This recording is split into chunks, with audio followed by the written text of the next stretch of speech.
This is a video version of the OpenSIMPLY tutorial for the 1A project. This is a pilot video. So please indicate your interest by marking this video, like it or dislike it. If the video is of interest, the remaining projects in the tutorial will be created as video explanations. So let's begin.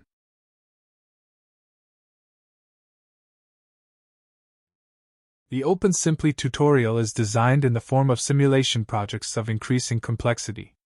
This is the source code of the tutorial_1A project. It contains many explanatory comments. Since I will explain it verbally, the comments are no longer necessary.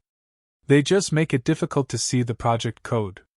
I'm removing all the comments. Is it better? Of course it's better. Now I'll explain the project structure. It contains some non-changeable parts that will be the same in other tutorial projects. The first line is the Windows GUI conditional for switching the project to graphical application mode or console mode.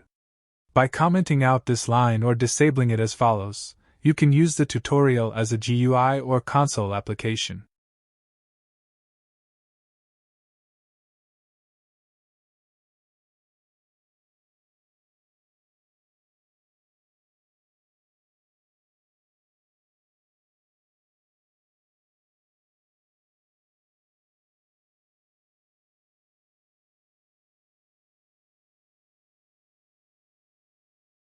This line represents the inclusion of the tutorial_def.inc file in each tutorial project.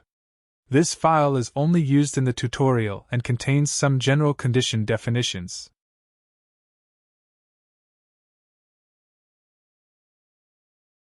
There is nothing in this file that relates to simulation, so you do not need this file for your own projects. The S- compiler directive disables stack checking. This directive is already present in the tutorial_def.inc file, so you won't see it in other tutorial projects. But in your own projects this directive should be present by all means, or disable stack checking in the settings of your IDE. It was just normal programming stuff. Now let's touch on issues directly related to modeling. This tutorial describes discrete event simulation using a block approach. Therefore, the uses statement must contain the SimBase and SimBlocks units, and, in the case of GUI mode, the SimStdGUI unit. If you decide to run the project in the console, having the SimStdGUI module in the uses statement will not result in an error. Now take a look at the bottom part of the project. The only thing contained in the main program block is the simulate procedure. This procedure starts a model class or an instance of a model class to be simulated. The second optional parameter is used to specify the model title. In this project, as in other tutorial projects, the model title is defined by a constant at the top of the project source file. Each project in this tutorial will specify a model class as a parameter of the simulate procedure. This is where the model class is declared. Only these three lines must be present in the declaration. The overridden body method implemented below is actually the model behavior. Now a few words about the block simulation approach. The main character here is the entity. It is something that can represent different concepts in a model. This could be a forklift in a warehouse, or a client at a barbershop, or a car at a traffic light, a packet of data on a computer network, a phone call, a passenger at an airport, etc. This type of modeling is based on passing entities from block to block. Each block represents some modeling element, generator, queue, server, etc. These blocks can simulate the flow of passengers at an airport, customers waiting at a barbershop, a supermarket checkout, etc. Entities are produced by the generator block. Thus, any model requires at least one generator block.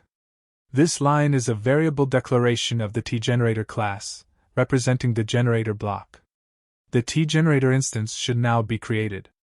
To create an instance of any class describing a block, use the create constructor.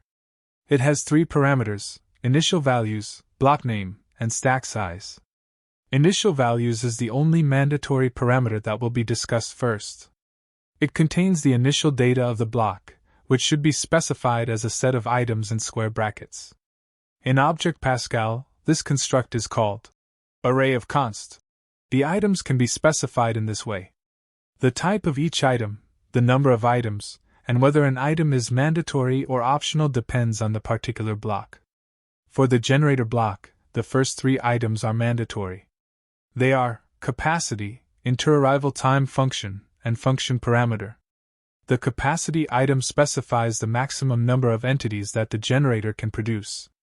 The type of this item is an int, which is an alias of the native int type. The interarrival time function defines the time between entity creations. This item is of the pointer type. Time functions are represented by pointer type constants. These are exp time, random time, constant time, etc. The function parameter is an item of double type. This item specifies the mean value of the function. In this line, one generator with certain parameters is created.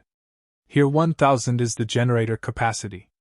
That is, the generator can create a maximum of 1000 entities. exp time is a function that returns exponentially distributed random values. 1 is the mean value of the exp time function. That's all you need to create a generator. To start the simulation, some blocks should be run using the run method. There are no other blocks in this model except the generator block. Therefore, the generator is started. Control is passed from the model to the generator. This model does nothing, only entities are generated. After all entities have been created, control returns back to the model. To display the end of the modeling, a message is output using the outheaderln procedure. The outheaderln procedure displays the specified text centered. OpenSIMPLY uses its own input and output routines that run in a GUI and console mode. That was Tutorial Project 1A.